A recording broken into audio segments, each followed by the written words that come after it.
Hello बच्चों, कैसे हैं आप लोग। हमारे इस यूट्यूब चैनल में आप सभी का स्वागत है। आज हम आपको लेके आए हैं एक नए वीडियो में सामाजिक विज्ञान, जो क्लास 10th का सामाजिक विज्ञान है उसके अंतर्गत एक विषय के बारे में हम लोग जानकारी प्राप्त करेंगे जिसका नाम है भूगोल। उसको हम अंग्रेज़ी में ज्योग्राफी कहते हैं।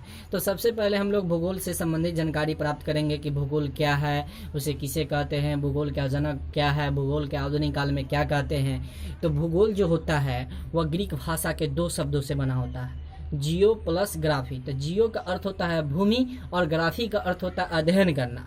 तो चलिए बच्चों, हम आज इस वीडियो में एक नए टॉपिक के साथ देखेंगे क्लास 10th का भूगोल। ज्योग्राफी से रिलेटेड हम बातें करेंगे एक नए टॉपिक के साथ। तो भूगोल को हम लोग ज्योग्राफी कहते हैं, जिसमें जियो का अर्थ होता है भूमि और ग्राफी का अर्थ होता है अध्ययन करना। तो ज्योग्राफी का अर्थ होता है भूमि के बारे में अध्ययन करना।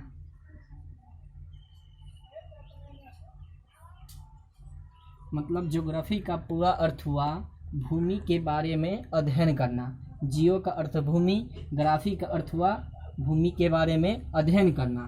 तो ज्योग्राफी एक सामाजिक विज्ञान का शाखा है।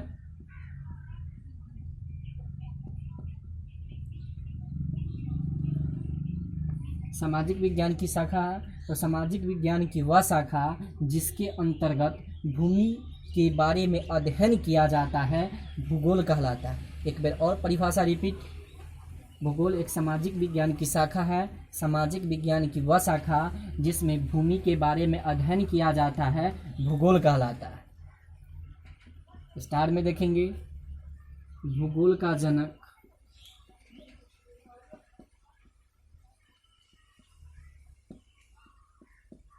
इरोस्टोनेज को कहते हैं। भूगोल का जनक इरोस्टोनेज को कहते हैं।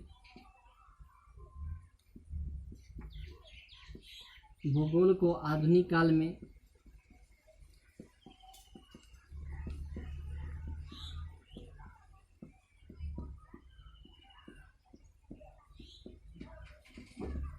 बोल्ड केयर कहते हैं। तो अभी हम लोग देखे भूगोल किसे कहते हैं और उसका परिचय, इसका जनक और भूगोल को आधुनिक काल में क्या कहते हैं।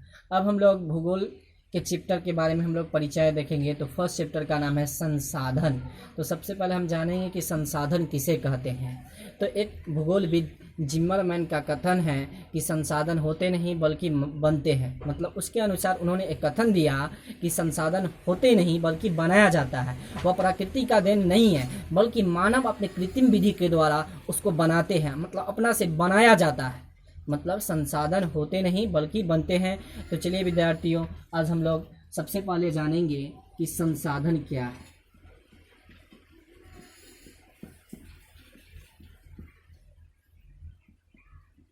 रिसोर्सेस, संसाधन क्या है। तो संसाधन मतलब हमारे मानव जीवन में जो भी आवश्यकता को पूर्ति करता है वह सामान्य तौर पर संसाधन कहलाता है। तो स्पष्ट है कि जैसे मान लेंगे उदाहरण के लिए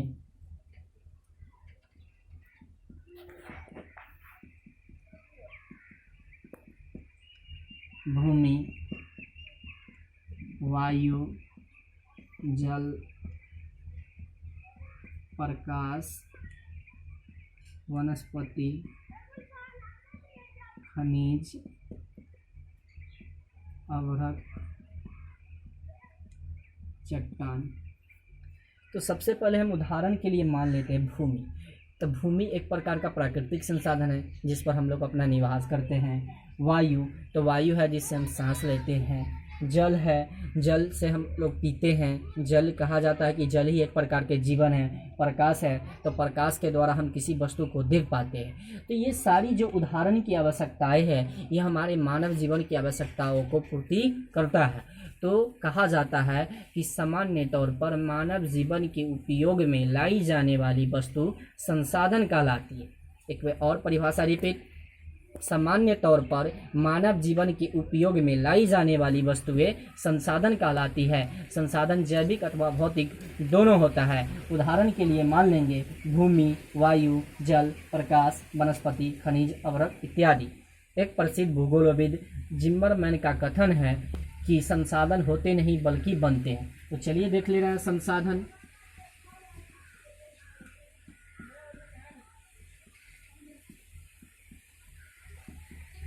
सामान्य तौर पर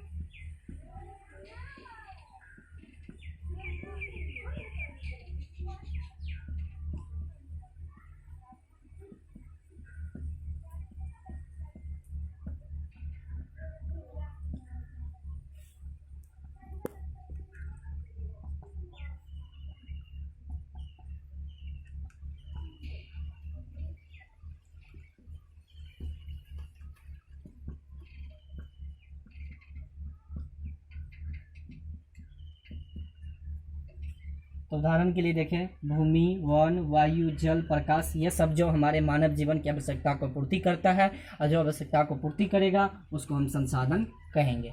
अब हम लोग जानेंगे कि संसाधन मानव के लिए आवश्यक क्यों है। तो बच्चों हम लोग नेक्स्ट टॉपिक पे बात करेंगे कि संसाधन मानव के लिए क्यों आवश्यक है। तो उदाहरण के लिए मान लेते हैं कि भारत की जो इकोनॉमिक्स व्यवस्था, अर्थव्यवस्था है, वह काफ़ी एकदम अत्यंत गरीब होते जा रहा है, एकदम खराब होते जा रहा है। अगर संसाधन की कमी से राष्ट्र का विकास संभव नहीं किया जा सकता है। अगर हमारी संसाधन अच्छा होगा तो राष्ट्र का विकास संभव होगा। तो चलिए हम लोग देखेंगे नए टॉपिक के साथ कि संसाधन मानव के लिए आवश्यक क्यों है। तो संसाधन कोई भी हो, प्राकृतिक हो या मानव निर्मित हो, यह राष्ट्र के लिए अहम भूमिका निभाता है। मतलब देश के लिए महत्वपूर्ण भूमिका होता है, महत्वपूर्ण भूमिका निभाती है, क्योंकि राष्ट्र की सभी संप्रदाय, चाहे जो भी चीज़ हो, वह इसी पर निर्भर आता है और इसी के अनुरूप अपना कार्य कर पाते हैं। इसलिए संसाधन मानव के लिए आवश्यक होता है। तो देखेंगे हम लोग कि संसाधन कोई भी हो, प्राकृतिक हो या मानव निर्मित, यह राष्ट्र के लिए अहम भूमिका निभाती है। राष्ट्र के सभी संप्रदाय इसी पर निर्भर आता है, इसलिए इसी के अनुरूप अपना कार्य कर पाता है। इसलिए संसाधन मानव के लिए आवश्यक है। तो अब हम लोग जानेंगे कि संसाधन का वर्गीकरण, मतलब उसका चार्ट ग्राफ जानेंगे कि विभिन्न भागों में संसाधन को बांट दिया गया है। संसाधन का चार्ट ग्राफ देखेंगे कि श्रम के आधार पर संसाधन कितने प्रकार के होते हैं, उत्पत्ति के आधार पर संसाधन कितने प्रकार के होते हैं, उपयोगिता के आधार पर संसाधन कितने प्रकार के होते हैं, और फिर स्वामित्व के आधार पर संसाधन कितने प्रकार के होते हैं, विकास के स्तर के आधार पर संसाधन कितने प्रकार के। तो बारी बारी से बच्चों हम लोग इसके बारे में जानकारी प्राप्त करेंगे। चलिए इसका सबसे पहले हम चार्ट ग्राफ देखेंगे। तो बच्चों हम लोग देखेंगे संसाधन का चार्ट ग्राफ, मतलब संसाधन का वर्गीकरण देखेंगे। तो संसाधन का जो वर्गीकरण है वो निम्नलिखित प्रकार के हैं। पहला, उत्पत्ति के आधार पर संसाधन का प्रकार। दूसरा, उपयोगिता के आधार पर संसाधन का प्रकार। तीसरा, स्वामित्व के आधार पर संसाधन का प्रकार। और चौथा, विकास के स्तर के आधार पर संसाधन के प्रकार। तो बच्चों हम लोग देखेंगे कि उत्पत्ति के आधार पर संसाधन मुख्यतः दो प्रकार के होते हैं। चलिए हम लोग देख रहे हैं, पहला जैव संसाधन और दूसरा अजैव संसाधन। मतलब स्पष्ट है कि उत्पत्ति के आधार पर संसाधन मुख्यतः दो प्रकार के होते हैं, जैव संसाधन, दूसरा अजैव संसाधन। उपयोगिता के आधार पर संसाधन दो प्रकार के होते हैं, नवीकरणीय संसाधन, अनवीकरणीय संसाधन। स्वामित्व के आधार पर संसाधन चार प्रकार के होते हैं। व्यक्तिगत संसाधन, तो व्यक्तिगत संसाधन को हम लोग निजी संसाधन भी कहते हैं बच्चों। पहला व्यक्तिगत संसाधन, दूसरा सामुदायिक संसाधन, तीसरा राष्ट्रीय संसाधन, चौथा अंतर्राष्ट्रीय संसाधन। अब हम लोग देखेंगे लास्ट, विकास के स्तर के आधार पर संसाधन चार प्रकार के होते हैं। पहला संभाव्य संसाधन या इसी को संभावित संसाधन भी कहते हैं। दूसरा विकसित संसाधन, विकसित संसाधन को ज्ञात संसाधन भी कहते हैं। भंडार संसाधन, भंडार संसाधन को भंडारित संसाधन भी कहा जाता है। और लास्ट संचित कोश संसाधन। तो हम लोग बारी बारी से संसाधन का प्रकार देख लिए। अब बच्चों हम लोग जानेंगे कि उपयोगिता की उत्पत्ति के आधार पर संसाधन दो प्रकार के होते हैं, एक जैव संसाधन और दूसरा अजैव संसाधन। तो जैव संसाधन किसे कहते हैं और अजैव संसाधन किसे कहते हैं, तो इसके बारे में हम लोग जानकारी प्राप्त करेंगे। तो चलिए बच्चों हम लोग देख रहे हैं कि जैव का अर्थ होता है सजीव और अजैव का अर्थ होता है निर्जीव।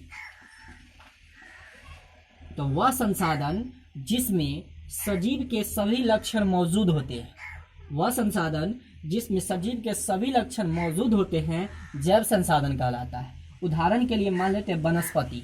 तो वनस्पति का मतलब होता है पेड़ पौधे, जो मानव जीवन के लिए काफ़ी उपदायक होता है, जो शीतल छाया प्रदान करता है, लकड़ी के भी काम आता है, उससे जलावन इमारतें भी काम लिया जा सकता है। मतलब मानव जीवन के लिए वह विभिन्न उपदायक है। हर एक तरीका से देखा जाए तो वनस्पति हमारे लिए काफ़ी लाभदायक है। दूसरा वन्य जीव। जंगल है तो हम हैं, जंगल नहीं है तो हम नहीं हैं। तो वन्य जीव भी है हमारे लिए काफ़ी लाभदायक है। तो हम लोग देख लिए कि जैव का अर्थ हुआ सजीव, वह संसाधन जिसमें सजीव के सभी लक्षण मौजूद होते हैं जैव संसाधन कहलाता है। अब अजैव का अर्थ हुआ निर्जीव।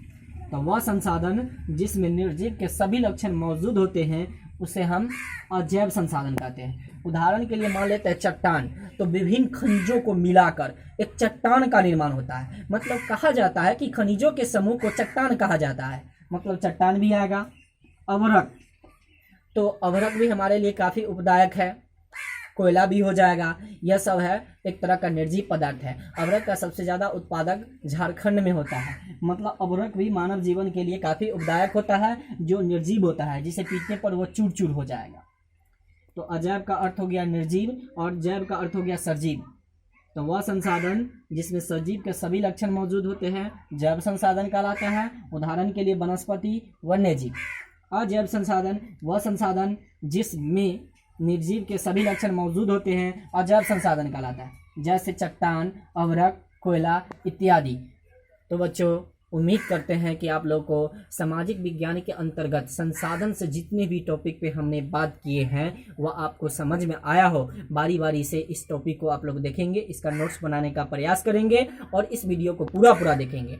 और ये भी एक बात कि इस संसाधन का वर्गीकरण चैप्टर से जितना भी टॉपिक है हम लोग अगले वीडियो में इससे रिलेटेड वीडियो आपको पास पहुंचा पाएंगे और इस वीडियो को पूरा देखेंगे। और यदि हमारे चैनल को लाइक, सब्सक्राइब एवं कमेंट न किए हैं तो जल्द से जल्द लाइक एवं सब्सक्राइब एवं कमेंट कर दें, ताकि जो भी नोटिफिकेशन हो वो जल्द से जल्द आपके पास पहुंच सके।